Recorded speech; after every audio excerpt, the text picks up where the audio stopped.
Hi, I'm retired NYPD Detective Vic Ferrari, and welcome to NYPD Through the Looking Glass podcast, where you get unique insight into the New York City Police Department.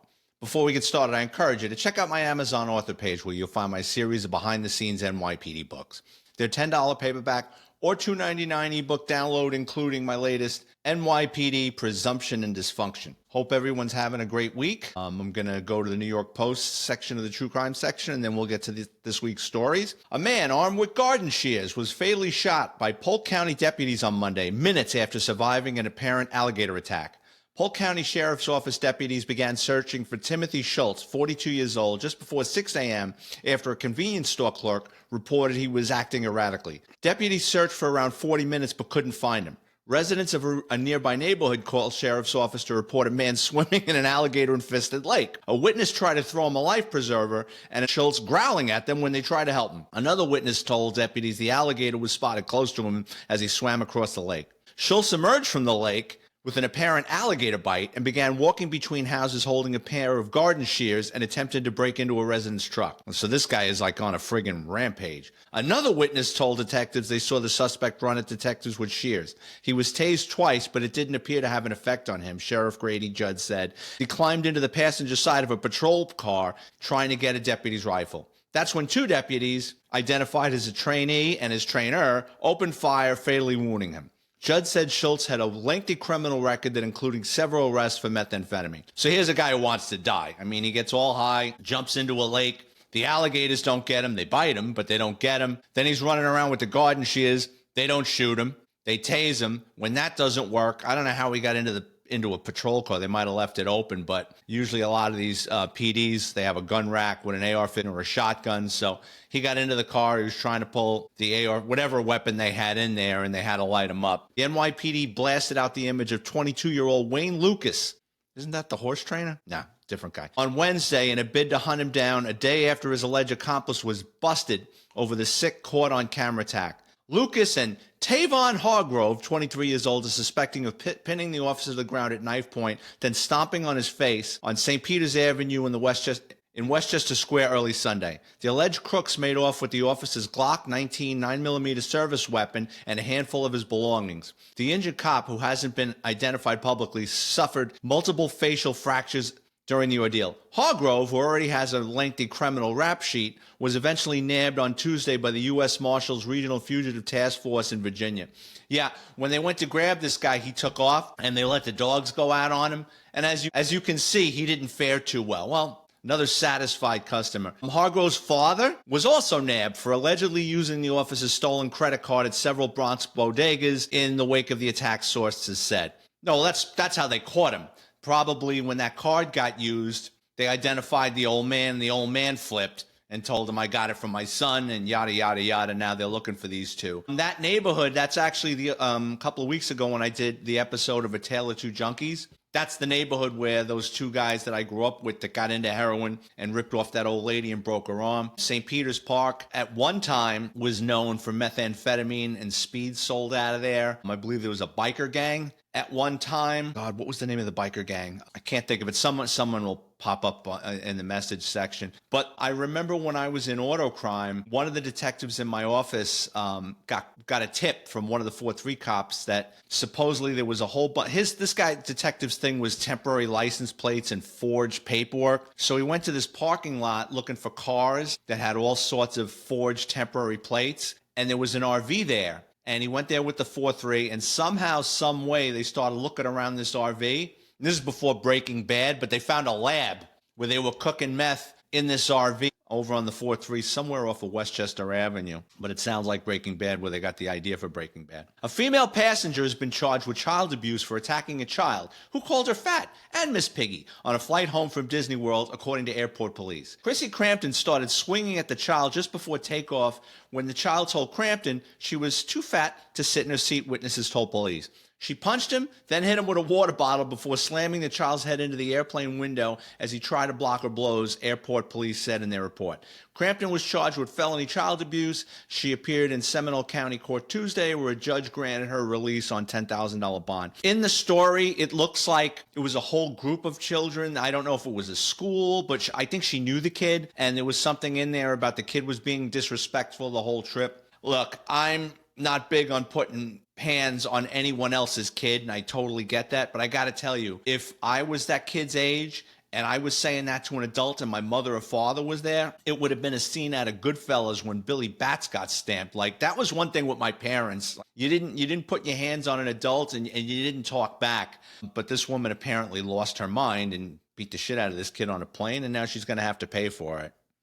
Assistant District Attorney Amanda Goon conspired to have her husband, healthcare reporter Joseph Goldstein, busted on trumped-up assault and child abuse charges in 2022 to win custody of their two young children, and even coached the kids to lie about their dad's reputed abuses, alleges a Manhattan federal complaint reviewed by the Post. Rather than accept the determination of the responding NYPD officers who thoroughly investigated the matter, defendant Goon chose to leverage her position of influence as an authority as a district attorney in the state of New York prosecutor's office to pursue false felony charges against Mr. Goldstein, the father's suit claims. The suit was filed by Goldstein on May 16th and names Goon and two other prosecutors from the Manhattan District Attorney's Office and two NYPD employees as defendants. Goon and other prosecutors, Kelly Keating and Lawrence Newman, who now works for the Brooklyn DA's office, did not respond to the Post's request for comment. I don't know if this is a civil suit. What it looks like is this woman who's a Manhattan DA calls the police on her husband. They show up, they investigate it. I don't think that they thought that things were for file charges. Yeah, so what it looks like is she calls the police on the husband, the cops show up and they kind of tell her, you don't have anything there. And then somehow, some way, maybe she got the Manhattan District Attorney Squad involved, but something happened where the husband either got arrested or charged or was accused of abusing the children, and now he's pushing back in federal court, and it doesn't quite say if she was arrested or this is a federal lawsuit, because obviously he wasn't getting satisfaction with the Manhattan DA's office. Things get really ugly with parents when they're going through a divorce and who should have custody over the child, and I've seen people allege the craziest things. I told a story on this podcast about a woman with her furs trying to get him out of a Bronx dry cleaner, and that led to the daughter getting arrested. People just lose their minds. They make up shit. It gets really ugly. But this week's story kind of ties in when prosecutors play out of bounds. You know, you always hear when a cop perjures himself or a police officer does something bad and they wind up getting arrested. Well, prosecutors have been known to play loosey-goosey with the law, and especially as you've seen in recent times. But I've got a story that kind of ties into that. So it was probably in the early 90s. My partner and I were in auto larceny, and we're driving around the 4-6 precinct looking for stolen cars. It was just before Christmas time, and it was during that time period where we had snow a couple of days. So there's a lot of snow in the street. And we're driving around the 4-6, and I think we were going east on Fordham Road, and this Nissan Pulsar was going west. And it had a cracked windshield. And I just happened to glance. I was in the passenger seat. I ran the plate. We got about a half block down, and the computer was working quick that day because cops will know this. And some of those older MDTs, mobile digital computers, you'd run a plate, and it'd take 20 minutes to come back, and then sometimes it would come back instantly. Within a half block, bing, confirmed record would originate a stolen vehicle. So I'm hitting my partner, make a U-turn. So we had like a 93 or 94 Chevy Caprice, which was like the bubble cars. I absolutely hated him. It was like maneuvering a boat. My partner was an excellent driver, bangs a U-turn. We go up Fordham Road. The stolen car is a couple of car lengths ahead of us. Car hooks a left, I think, on T-Bout. Yeah, car hooks a left on T-Bout, starts going down T-Bout Avenue, and we're following it. And I'm just about to put over to Central following a stolen vehicle. Can you get the 4-6 to block this thing in? Just as I'm about to put this over the radio, it was either the 4-6 or the 5-2. There's a foot pursuit. So now I'm not going to go over it. They've got something going. I don't want to step on them. So my partner goes, don't even look. We've got him. It's a Nissan Pulsar. He's not going to outrun us. And it was only reported stolen a day or two before.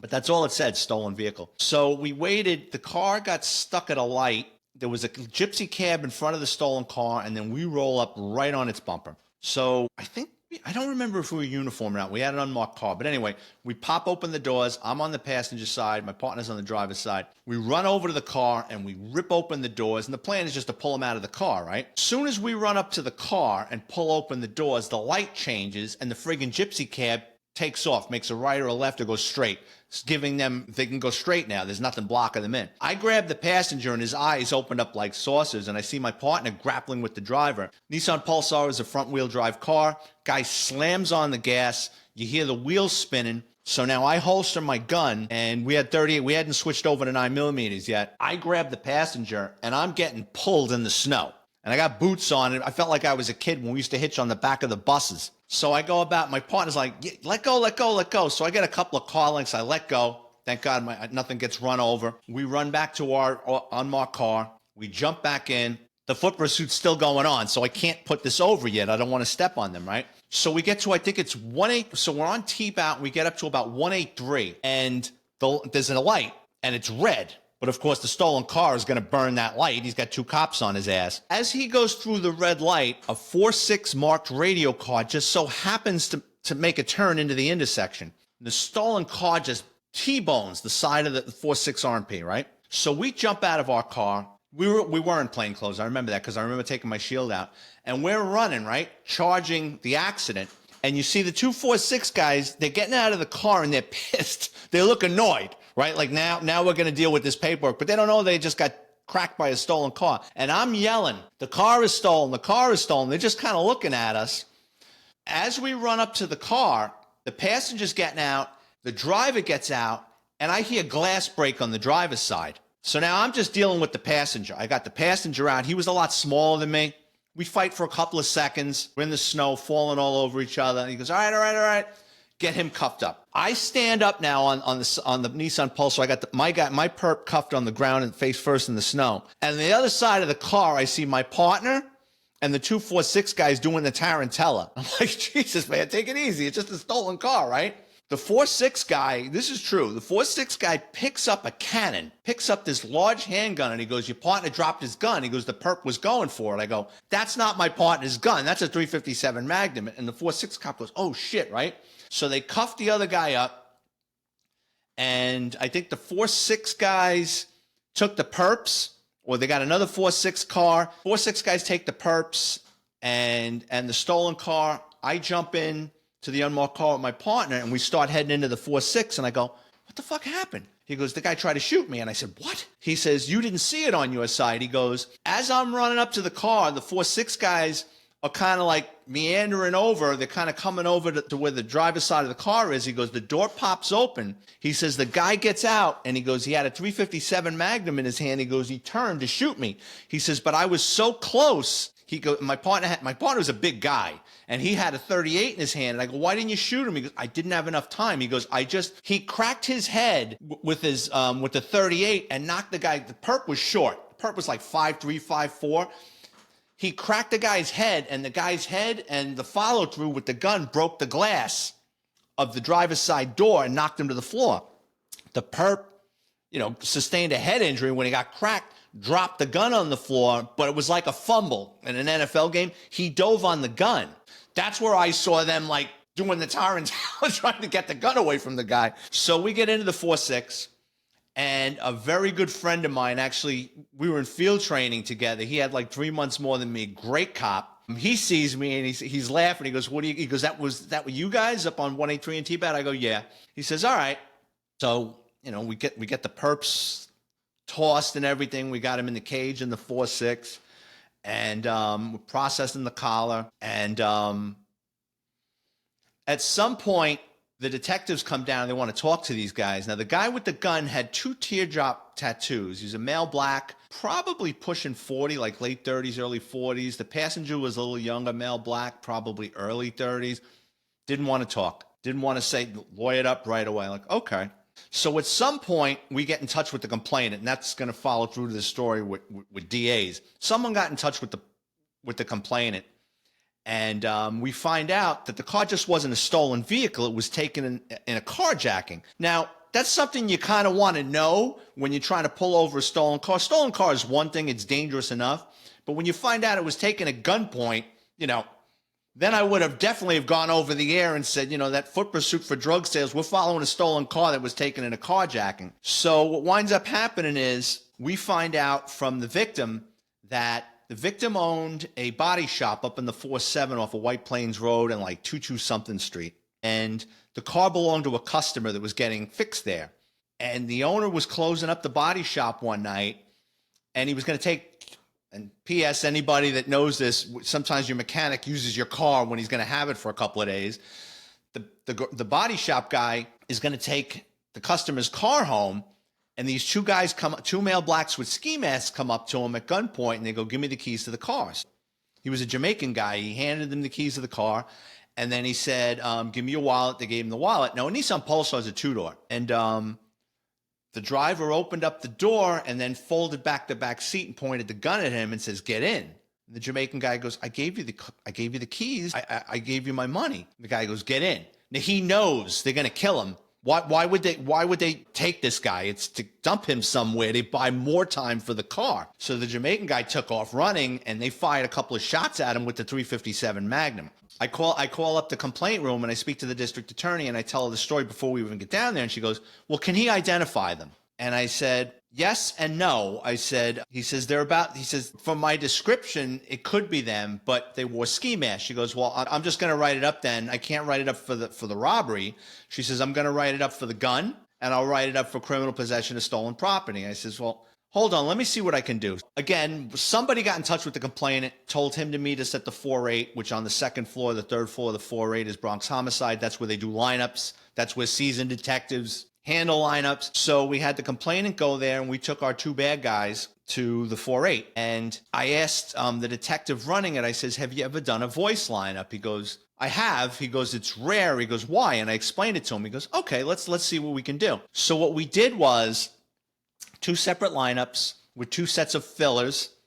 And what we did was each guy, so it'd be like, number one, step forward and say, "Yo, give me the keys," or whatever he said, this is a stick up or whatever. So we had each one stand up, and my partner was in, behind with the perps and the fillers on two separate lineups with the Jamaican guy behind the glass. And he's just, he's like, they all came in, and you could tell he wasn't sure. And I think the first guy with the gun was the first lineup, and I think he was like number 3. I don't remember, but memory says, as soon as he stepped forward and said, yo, give me the keys, give me your car, he goes, "That's him." He goes, "I'll never forget that voice. I'll never forget that voice." So I said, "All right." So we did, made them all. He goes, "No, number 3. Second guy said a couple of words, and he said, "That's him."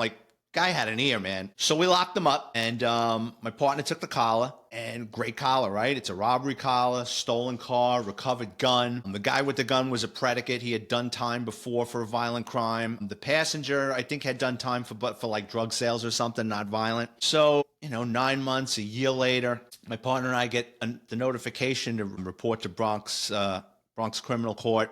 Things going to trial. So we're in the process of going to trial, and for whatever reason, this always used to happen to me. My partner could take the collar, and I was on the stand the longest. So the DA gets hung up on who contacted the complainant. She goes, "Well, who picked up the phone and called the complainant and says, 'We have your car and we arrested these two guys'?" Now you're talking a year later. And I looked at my partner. "Do you remember calling this guy?" He goes, "I might have. I don't remember. Do you?" I says, I might have. I said, "Listen, it could have been him. It could have been me. It could have been the detectives from the squad when they went to talk to him. It could have been we needed help, and one of the 4-6 guys did it for us." I go, "Why are you so hung up on this?" And she goes, "Well, I want to know who called the complainant." I says, "We don't know." So, usually with the DA, they ask you a question, you give them an answer. Sometimes you help them with their case. Sometimes you can't help them with the case. She just wouldn't let this go, right? So I'll never forget this. It was just before lunchtime, and she goes, "Well," she looked at her watch. She goes, "We'll be back by 2, and I'm sure by then someone will remember." Now I know what she's doing. She's basically telling us, between the two of you, put your heads together, and one of you step forward and say, "Oh yeah, I was the one. I called the guy up and I told him to come to court." And I'm like, is this a trap? Well, what is she doing? So I said, "No." I says, "We're going to come back from lunch. You can be sure of that." I says, and I looked at my partner. I go, "Do you remember?" He goes, "No." I says, "That's the answer." She was pissed. She was pissed, and her mood changed and goes to trial. They did not take a plea, and we go through the MAP hearing, Huntley hearing, whatever, and then we go to trial. Both convicted, right? I think the guy with the gun, my opinion, I think he should have gotten more than 9 or 10 years, but I think he got 9 to 12 or something. And the passenger got 3 or 4 years for his troubles. And We had a relationship with her. Like, she was around a long time. She was there from like when I was a rookie cop. She had written up cases me in the past, but definitely different. That the dynamic of our working relationship changed that day. So I don't know, a couple of months later, my partner and I are up in the 4-7, and we see a U-Haul truck in a fenced-in yard off of I-95. And you used to have like a lot of carnies that live down there. And carnies, a lot of times, they'll rent U-Haul trucks and those Penske trucks for like a week, a day, and then they never return them, right? So it was in this gated lot, and I got the box number off the truck, called U-Haul Security, was stolen. Again, fenced-in yard. So I told my partner, I go, let's get a search warrant. There might be more stuff in there. You never know. And who's got felony duty that night? That same district attorney that was pissed off at us for not remembering who called this guy 6 months earlier. And she just, didn't want to give us the warrant until I said, listen, I says, this is so, and I had gotten search warrants in the past in auto loss, and I knew I was on solid ground. I said, listen, if I'd like to speak to your supervisor. And when you go over someone's head, that's really dynamiting the relationship with that bridge. It's setting a bridge on fire. And she goes, fine, call him. And I called the guy up, beeped him, I think it was, and he called back, and I explained it to him, and he goes, yeah, no problem. Yeah, here you go. She wrote up the warrant. So now it's really bad. So what winds up, we recover this stolen U-Haul truck, and that was it. There was nothing else in this lot. Another couple of months go by, and it was just before Christmas, like literally days before Christmas. And we got a LoJack hit in the 4-7, the other end, I think off of like Needham Avenue somewhere. And this thing is pinging. And LoJack, I don't know how LoJack is now, but in the old days, you had a screen. It was a circle. A number would flash up. You'd write the number down. You could run the number in your MDT, or you could call Central and ask her to tell you what it was. And she would say, yes, that vehicle is stolen, and this is the type of vehicle you're looking for. And then you would follow this dot, and it by far did not pinpoint it. And if there was like, you were near a hospital with like a lot of equipment and radio waves and shit, it would send the signal all along the way.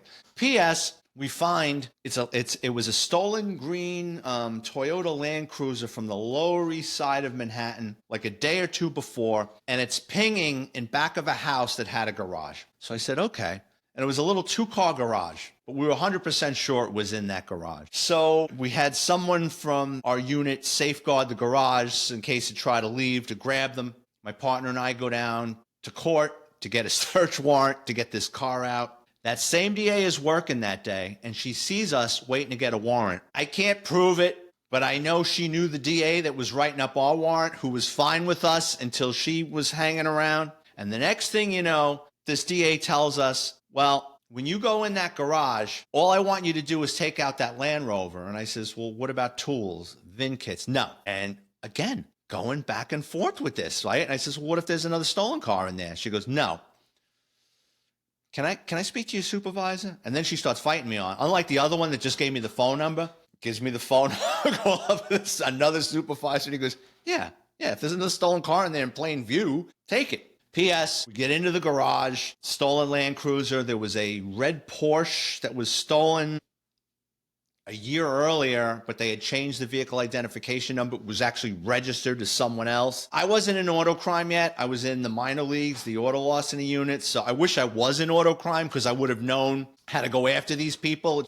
I was just happy. We got 2 stolen cars. We got a ton. There was something up with that garage, like big time. Like we found all these temporary license plates to this Miami car dealership. The courtesy license plates, like, like Vic Ferrari Ford, you know what I mean? Like the advertisement stuff, all sorts of stuff from a Miami. Someone worked at a dealership in Miami was sending this stuff up to put on stolen vehicles with the VIN numbers changed to make them appear that they came up from Florida and they were legit. So we got those cars out. It was just before Christmas, made a ton of overtime. It was, great case. But my point is, sometimes these prosecutors, and I'm sure just like cops, the vast majority of them are legit. They play by the rules. But every now and then, as you can see what's going on with that case with the Manhattan District Attorney's Office, the husband is alleging that the wife and a couple of cohorts got him locked up. So a lot of times, these district attorneys don't play by the rules. So I got one funny story. This has nothing to do with anything,